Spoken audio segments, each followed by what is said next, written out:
Hello to everyone, তোমরা সবাই কেমন আছো? আশা করি ভালো আছো। তো আজকে দেখো আরেকটা নতুন রেসিপি নিয়ে চলে এসেছি। আজকে আমার মা রান্না করেছে ইলিশ মাছ ভাপা। তো চলো দেখাই কিভাবে রান্নাটা করলো।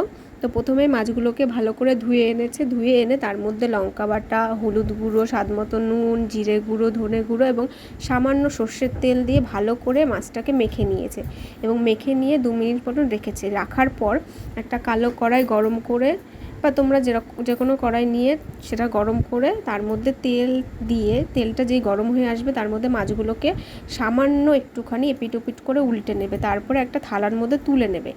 যতক্ষণ মাছটা হচ্ছে ততক্ষণ তোমাদের একটা কথা বলি, তোমরা চ্যানেলটাকে অবশ্যই লাইক, শেয়ার আর সাবস্ক্রাইব করে দিও।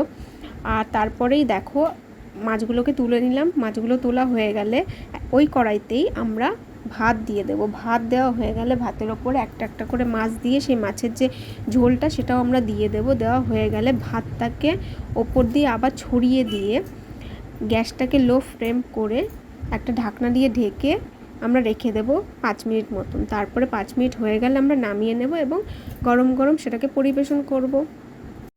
এই রান্নাটি আপনারাও বাড়িতে ট্রাই করতে পারেন। আর যদি ভালো লেগে থাকে অবশ্যই কমেন্টে জানাবেন কেমন লাগলো রেসিপিটা। আজকের মতন এখানেই ভিডিওটা শেষ করছি। Tata, bye bye.